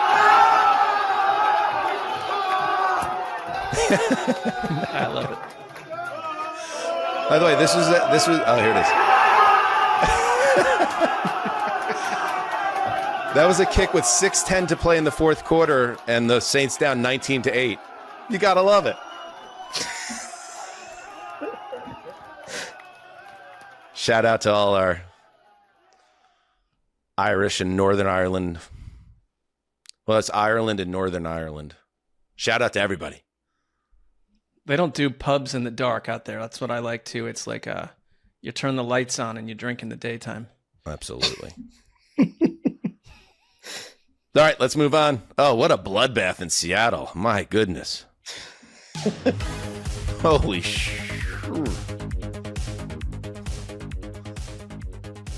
Oh, poor Max Brosmer. They send that guy to Seattle and say, go save us with J.J. McCarthy in hiding in the concussion protocol. And he goes 19 for 30 for $126 and 4 interceptions. And I would call it a Levisonian pick six that set the tone for a 26-0 Seahawks victory. The Seahawks, paired with the Rams loss, pull into a first place tie in the NFC West at 9-3. The Vikings are done for at 4-8. Connor, baby boy, this one, I had eyes on this one. This is one of the crazier ass kickings that I've seen in some time. It was weird, right? Because the Seattle played really well defensively, and Brosmer, if you thought J.J. McCarthy had like an outlier, horrendous QB performance, he was somehow worse, and expectedly so, right? He couldn't beat J.J. McCarthy out in the preseason, so he's not as good as him. But Sam Darnold was also really bad. I mean, Brian Flores had his number going into the playoffs. He was all over him. I think he dropped him 4 times. They were batting down a ton of his balls, like really kind of got to Darnold and bothered him. And so I thought it was a kind of an interesting game there where it was 26-0, but also like both quarterbacks were really bad, and both quarterbacks were kind of getting their ass kicked in different ways. Yeah, you know what? I think what I mean by that, because you're right, and Minnesota's defense deserves a lot of credit because the offense, it's been a long time since I've seen an offense look that hopeless. Like the pick six, which if you didn't see it, go check it out. Who had it? I want to give the shout out to the right player. It was Ernest Jones. It's a 4th and short in the red zone. This was after a turnover by Darnold. A lost fumble gave the Vikings the ball in the red zone. That would be their best chance to score. It's 4th and 1, and I'm saying to myself, it's 3-0 Seahawks at this time. I'm like, kick the field goal. Just kick the field goal, man. Just take points. Like get yourself feeling pretty good about things, and then maybe you could build on it. But they decide to go for it. They go with this kind of bootleg play action thing that is doomed from the start. And Brosmer tries to just flick the ball away, but this is the NFL, and that ain't working. So it's snatched on the run by Jones running toward the ball. It's a wild throw. And he goes easy 85 yards. But like to see how outclassed Minnesota was on offense, this team that has Justin Jefferson, it was startling. And I guess my takeaway from this, Connor, was like, I was talking about, is this the lowest moment for the Mike Tomlin era? This has to be the lowest point of the Adolfo-Mensah, Kevin O'Connell era, just because like the complete ineptitude of the offensive game plan and where they stand and where they were a year ago at this time. Yeah, so I have a thought on that, but I want to credit first. I think was this a Joe Davis Olsen game? I just couldn't remember who was the broadcaster on this. It was Joe Davis on that pick. After he throws the ball and Ernest Jones picks it off, Joe Davis just goes, "Oh no!" And it was like the best, like it's just the funniest thing, and it had me just cackling. It was great. But I think what has happened is either Kevin O'Connell believed too much in his own ability to be a quarterback whisperer, or his GM believed too much in the coach's ability to be a quarterback whisperer. And I think this is the season, guys, that we can put that idea to rest, because what is Sean McVay's greatest claim to fame as a quarterback whisperer? I got Baker Mayfield ready on 2 nights. That was still fucking Baker Mayfield. It was a good quarterback. No one is taking Max Brosmer and making him a quality NFL starter. No one's reviving the Frankenstein body of Carson Wentz and making him an NFL starter. We saw what you cannot do, and Minnesota is giving us a play-by-play of that throughout the season. Got a good quarterback. That's well said. Like, I think if you're Kevin O'Connell, the other, beyond the quarterback whispering part of why you were hired, like, you've got to keep this team intact through a disaster. Like, this is a disaster. And, you know, Justin Jefferson, 2 receptions for 4 yards today? It feels like the 4th or 5th week in a row where he looks like he's just sucked on a lemon. He looks super annoyed by the end of the game. And I get it, but you got to keep all that intact and find a way to get to a productive offseason, because to your point, Dan, like, the gloom isn't today specifically is the lowest point, because you put in a non-quarterback against a really good defense and everything went the way you kind of would think it would go on offense. But it's like the gloom is the fact that I don't even know if the quarterback who's injured is a real quarterback. And it's like, what do you do with that organizationally? It's they're in a corner. Yeah, they are, and they have no one to blame but themselves. I tweeted during the game that they deserve every bit of shame about how misguided they were about their roster and how they misjudged it at the game's most important position. And I even went back and checked again, and I said, okay, they went into training camp with McCarthy, Brett Rippon, Sam Howell, Brosmer, brought in Carson Wentz after Howell flunked his audition to be the backup. Then the trade deadline came. They didn't do anything at the deadline, and now they find themselves in this really kind of a humiliating place for a team that prides itself on what they're able to do offensively. And I just wonder, like, what happens next? And this season is now lost, obviously. So you've already kind of hit rock bottom with this game. Let's see. After the game, KOC said, we don't know. He's still in concussion protocol. JJ McCarthy, he's going to come out of it. I guess you're just going to continue to play McCarthy now to the finish line and then make an assessment. But the way they're set up, and there is a little bit, one thing I just want to get out there. In my replies, for instance, there's a lot of Vikings fans that are pissed. They're like, no, people don't have this right, because we did make an offer to Sam Darnold, and Sam Darnold chose to go somewhere else. And we wanted Daniel Jones back, but he took less money to go to the Colts. Like they had in the Aaron Rodgers thing, they just didn't want Aaron Rodgers. But like, part of this was, I think, Connor, if I had to like read the tea leaves on this, part of this was Daniel Jones probably would have stayed, but it was very clear that they were saying J.J. McCarthy's our future, whereas he smartly, Daniel Jones said, Anthony Richardson, I could beat that guy out. They knew that they had really invested in McCarthy in Minnesota, and he had to make a judgment call, and it looks like it worked out pretty well for him. So get rid of all that stuff. They just botched the situation, and how long is it going to take Minnesota to dig out of this? That's like in this Vikings era of football, the last 20 years of Vikings football, I don't remember a more kind of uncertain time for them, and it's all because of this total lack of stability at the most important position. And if you look at their behavior in free agency and in sort of the corrective ways that they built up certain position groups in the offseason, this was a short runway to a build to try to be a Super Bowl team. It was this year and it was next year. It was like, hey, we're going to do the Jaden Daniels thing. We're going to do the Commanders thing. We're going to do the Seahawks Legion of Boom thing. Like, we're going to be here in 2 years. That's why you go out and you spend whatever it was, $300 million this offseason like the Vikings did. I think if you're Kevin O'Connell, the only solution at this point, and you hate to say it this early on, but is like, you have to do the Shanahan thing. You just have to pull the plug before it takes on a life of its own. You have to start next season with legitimate competition. And I think the one thing he has going for him that can correct a lot of these ills is that a lot of quarterbacks would want to play for him still. And to Mark's point, yeah, I'm sorry. And to Mark's point, which is a good one, you also have to manage this Justin Jefferson situation. Right. This is the best wide receiver in the sport. He's an all-time level player in terms of how he started his career. Like, you have to, like, how do we survive this situation without that guy saying, I want to get out of here? Like, and how do you, manage the salary cap going forward and get younger when obviously your franchise is on a different track than you thought they were? There's just a lot. There's a lot to figure out, and we'll see how it goes. On the other side, one last thing, Connor. Like, Darnold does. If I was a Seahawks fan, I'd be a little worried about Darnold, like, in a big spot. Yeah, I mean, again, I think that I hate to call it a blueprint because it's like when we used to say that about Tom Brady, and I'm not equating them as players, but it's like, oh yeah, you just got to hit Tom Brady. It's like, well, yeah, no shit. It's just really hard to do it because he gets rid of the ball fast.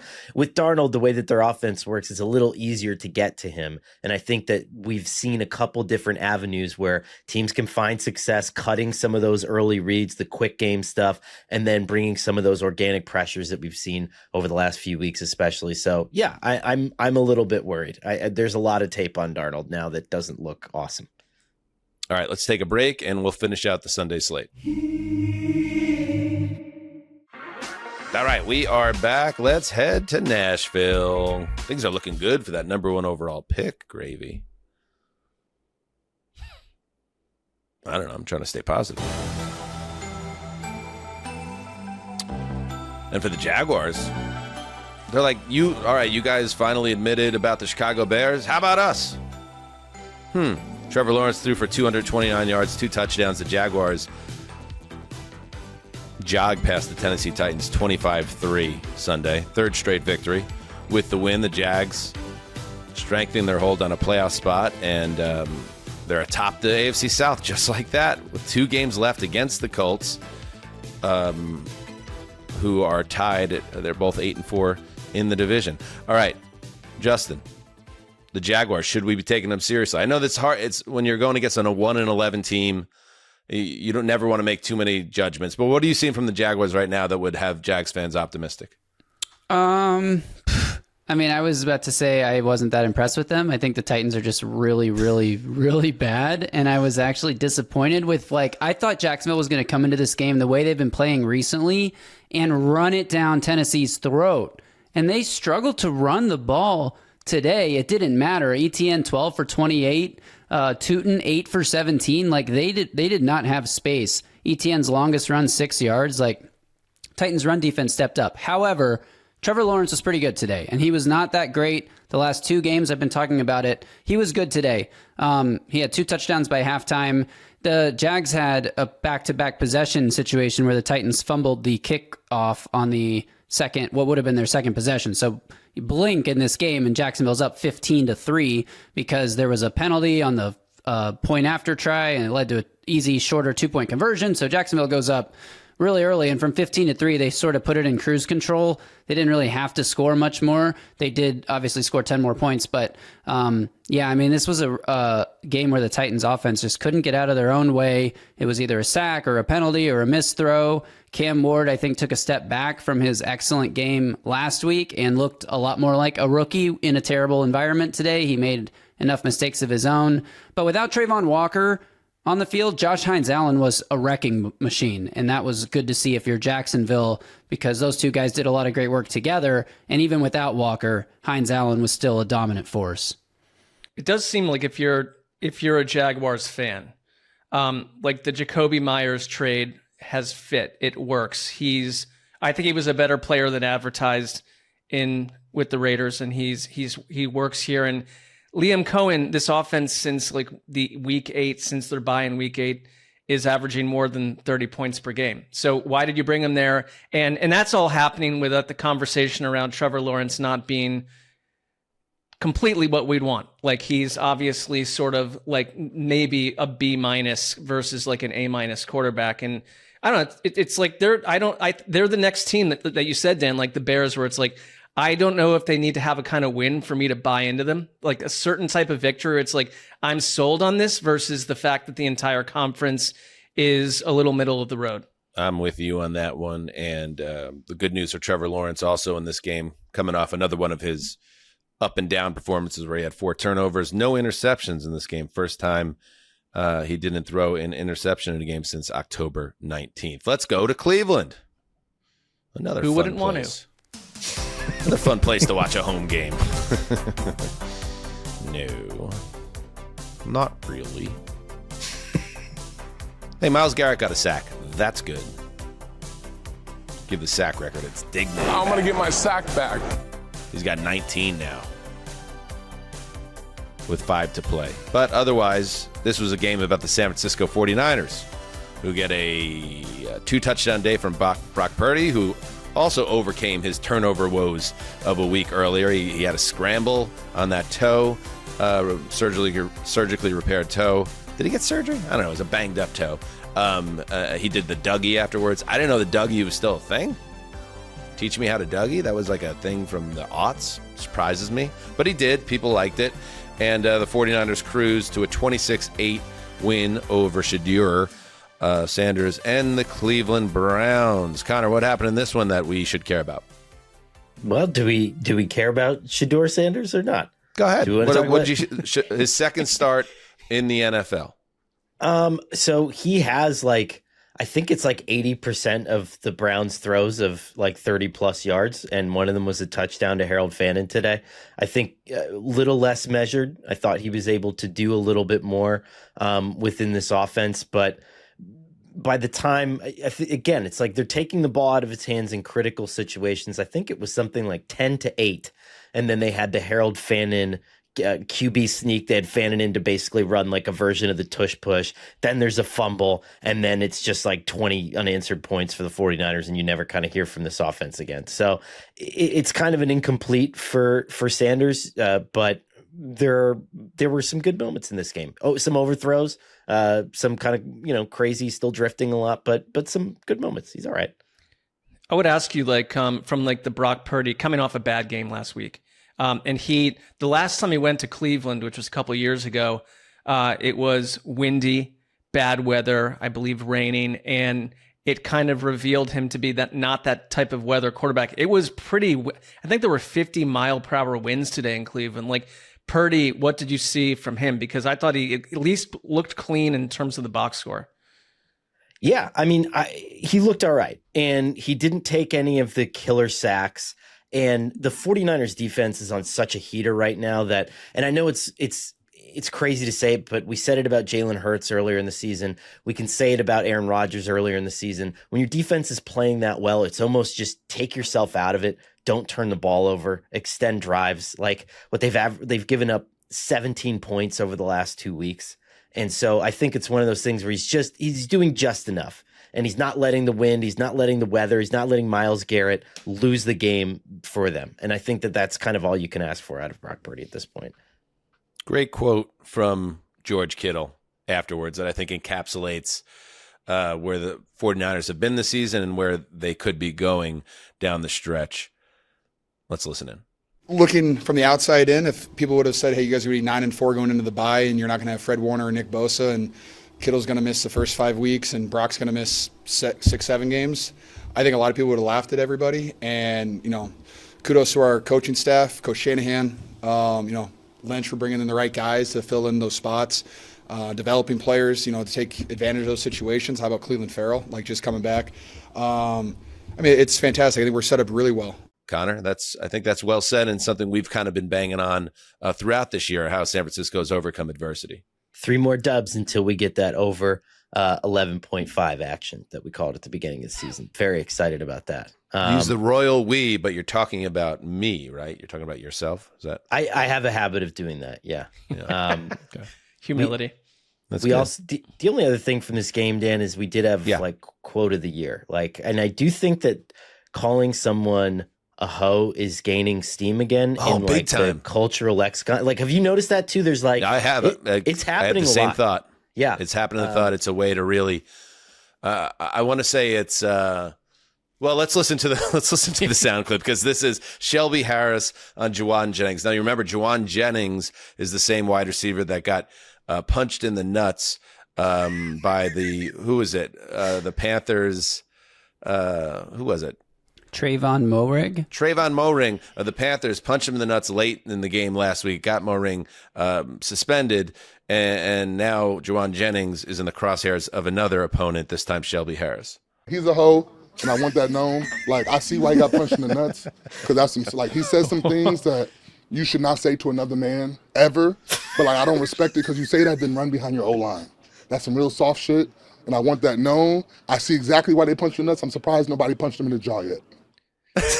That is bravo. That is by far, other than Myles Garrett, the best thing to come out of the Cleveland Browns 2025 season. And it actually surpasses my previous favorite use of hoe, which would have been on I Think You Should Leave, the episode when Tim Robinson's character is on the dating show, but he's only there because he wants to use the zip line in the pool. And he starts hitting out, and he tells the woman that's the center of the show, I just want you to know, I believe Carlos is a hoe. Before you make your decision, I just want you to know, I believe Carlos is a hoe. This beats that even. What could he have possibly said? Like, what could he have possibly said? I think it had to be something personal, maybe about a mother. That would be my guess. Yes. Or a loved one. It Yes. had to be something that crossed the line involving a woman, a female. That would be my guess. That feels correct. God. That's going into the quad box intro with a bullet, by the way. You can I don't want to like tease, I don't want to make it a surprise, like it's going. All right, let's head to SoFi Stadium.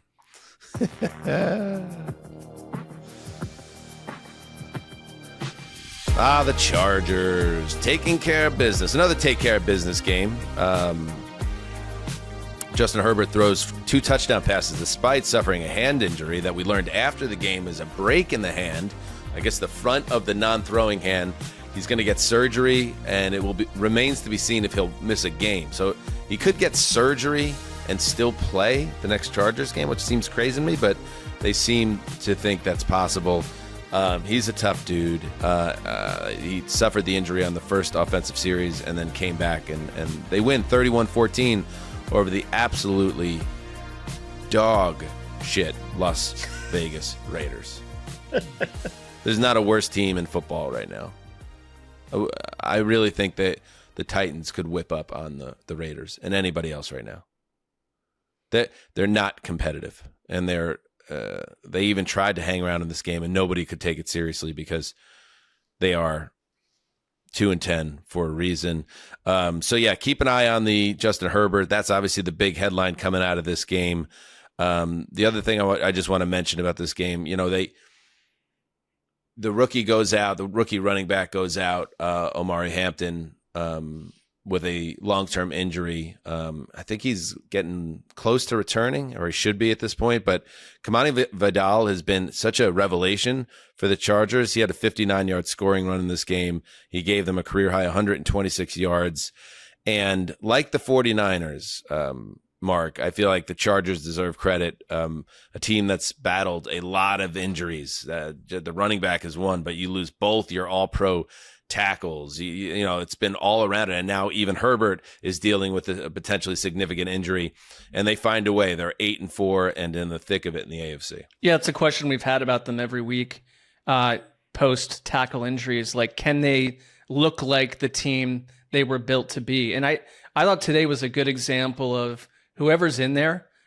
It's a Harbaugh team, because Vidal was like 25 carries, 126 yards. The Chargers blasted the Raiders, and we'd get that it's the Raiders, but for 192 yards on the ground. And a bunch of that happened when Justin Herbert was being worked on. Like, they didn't fall apart. And so that's just another type of one of these teams. It's like they're survivors. Like it's a rough journey, and like to have guys step up that way, and it's a bad team, but they dominated them.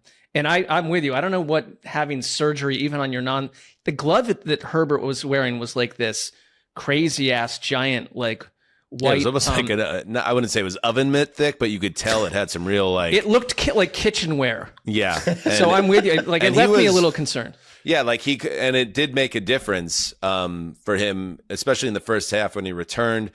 They had a 4th and short that was clearly Justin Herbert QB sneak territory, but he wasn't under center, and they tried to hand it off, and it blew up a possession. He also, the ball kind of like rattled around in his hands a couple times. He threw an interception in the first half shortly after coming back into the field. So I don't know, just keep an eye on it, and if he has to wear that padding, that's going to change some elements of their offense. I guess the only other thing I'll mention is offensive coordinator Greg Olson. He replaced Chip Kelly, who was fired after last week's embarrassment. They had their longest scoring touchdown drive in 4 weeks, 82 yards. They topped 10 points for the 4th time in 8 games when Bowers made an unreal one-handed touchdown. There's some great catches in the NFL this week. Bowers had maybe arguably the best. Maybe Puka Nacua probably had the best. Go check it out. But Bowers had an incredible touchdown reception, his 2nd of the game with 8 minutes to play. But otherwise, this is a classic take-care-of-business performance by the Chargers, who keep finding ways to win. All right, and that is Week 13. Woo! It's a crazy week. Week 13 is always crazy. I think we're all a little bit lesser of men when it's over, and we just have to we got to get plugged into the wall like a Tesla or whatever, or a TNC with a fresh tank of unleaded gasoline. And then we're back. You know who else could have used a fresh tank before Sunday? You guys see what happened with Rodney Harrison during the NBC pregame show? Odd. This was a little bit odd. Play this, Justin. Well, since J.K. Dobbins has been out, Washington very, very just disorganized in the run defense. I think they get their young running backs going tonight and then take shots to your favorite guy, Cortland Sutton. Yeah, I look at I forgot the I'm sorry. Washington defense from that group. Best way to attack that group tonight, do you believe? The best way to attack them. They don't what have you seen from Washington's defense? I'm sorry. They just don't have. It's a lot of stuff going on. I'm sorry, guys. They don't have a lot of discipline on the defensive side of the ball. Yep. That's it. They sure don't. And I want to get over to something else too, guys. Coach, because I was looking at Bo Nix. What the? Did he have an incident? Did he have like a medical incident there? What happened? I truly don't know. There? Like, you see that with like they're out there on like this happened to this news announcer. Someone lost their way, and like I guess that can happen, but I don't clearly know. Like the boom goes the dynamite kid? Is that what you're No, what was his name? Dan Harris from ABC. Remember he had like a panic attack on air. Yeah. And then turned it into like a whole second career. He has like a really like a cool podcast about it and stuff. But what's his name? He almost like stumbled. In the beginning, like, he like seemed to wobbled lose back his and way. forth. Yeah. I don't know if he was just like disoriented or like there was just see like there's just a little bit of a stumble there. Something happened there. I don't know. That was really odd. I'm not the biggest Rodney Harrison fan, but we've done live television. We've done a lot of stuff where you're kind of put on the spot and maybe you kind of lose your train of thought for a second. It's a bit of a scary moment, and I would imagine that was quite frightening for Rodney Harrison. Not somebody that I typically have any level of sympathy for as a human being. Not typically. Not my favorite in that world, but in this case, that was tough. This is like the only other thought I had, because we've all done it, where like you've got, I got an earpiece in. If you have a group of people or producers screaming at you, you could lose your way. But he's got to be pretty well trained at that. Can you imagine what was in his ear there? He's like, Rodney, talk, fucking talk, now, talk, yes, talk, that's talk, probably talk. close to what was. He also did say and pointed at his head, there's a lot going on. So it could have been a producer. Another theory I saw floated on Twitter was that there was just like a feedback issue and maybe his like eardrums were exploding because somebody hit his volume too high or something. That's also possible. More to come. Or if you're watching Pluribus, maybe it was part of an alien invasion and he was taken in that moment. And now he's the shell of a human that's part of a greater like worker bee alien invasion scenario. Just these are all options. That would be a bury the lead scenario from a news angle. If that's what happened to Rodney. Final takeaway. And before we go, why not? We'll take a look at the updated standings in the NFL because the season started right here today after Thanksgiving, as Bill Parcells taught us. Let's see the AFC updated standings to the minute. There we go. The Broncos, yes, by virtue of tiebreaker, are the number 1 seed at 10-2. The Patriots, wait, are they both on 9-game winning streaks too? Weren't they both 1-2 back in September? That's pretty crazy. Patriots 10-2, the Jaguars 8-4. All of a sudden a division leader as the Colts have stubbed their toe. The Ravens are 6-6, and thanks to the Steelers fumbling, they right now are in the division lead still. The Chargers, Colts, and Bills, as things stand, are the 3 wildcard teams, with the Texans, Steelers, and Chiefs all fighting for an opportunity to make the playoffs. But remember, in the case of the Texans and Steelers, they have 2 paths. They can get the wild card or win their division. The Chiefs, on the other hand, at 6-6. Bye-bye, AFC West. The Broncos are 4 games up on them right now with 5 to play. So that means the Chiefs have to essentially win out and then hope one of those 3 teams, Chargers, Colts, Bills, stumble. Let's check out the NFC. Bears, the Chicago Bears, 9-3. The number 1 seed in the NFC as the calendar turns over to December. Can you believe it? The Rams, 9-3, coming off a loss. The Eagles, 8-4. The third seed and a division leader, even though it feels like the sky's falling down. The Bucks, 7-5, leading that division, but that's just a 1-game lead. And then look at this. The Seahawks, 9-3, Packers 8-3-1, and Niners 9-4. Those are your 3 wild card teams, and you have teams like the Lions at 7-5, the Cowboys at 6-5-1, and even the Panthers just hoping one of those teams completely falls apart. And I don't know if it happens. The NFC is wild, Con Man. Yeah, I mean, I almost just think we should break it apart and just give them both of them. Just split up the entire NFC and just let that be the totality of the playoff bracket. Connor is extremely down on the American Football Conference. I mean, can you imagine a scenario just to put a punctuation mark on that conversation? A scenario where like the Cowboys finish 10-5-1 and are just Brian Schottenheimer is like coach of the year, top of the world, and they go home at the end of the regular season and the Miami Dolphins are in. Like, can we please imagine that as a scenario before we talk about how we're rooting for those Dolphins? Don't turn this around. We know I'm just pointing it out. We know where some of these paths are going to lead on the show fun upcoming. Teams, and then there are the Miami Dolphins. Everybody's just, I called this 4 weeks ago. I put my foot in the ground, and now everybody's just trying to take it away from me. And that's okay. When they go on a run here, they are on a run. I mean, this is great. You know, don't try to take it away from me. What? The Dolphins? Dolphins. What about your Cowboys take? We're gonna put our foot in the ground on that one too, or in our mouths? I picked the Cowboys over what? 8 wins? Oh, 9 you wins? wrote off the Cowboys weeks ago. Maybe we said, "Come on, Connor, believe." Yeah, you're right. Listen, we're all right and we're all wrong at all times. It's like 1 a.m. on the East Coast, and you're targeting Connor with like logic Rodney problems. Harrison right now. Yeah. Feverishly checks notes, nothing coming. All right, good stuff. Thanks to everybody. Thank you to Justin for your hard producing. I know you got more work to go tonight, but he'll have this show up on YouTube and wherever you get your podcast. And then the wheel keeps turning, and you'll hear from Mark and I tomorrow night for the close of week 13 and the power rankings and all that good stuff. So everybody have a great and safe week upcoming. And until next time, do what you must. Heed the call.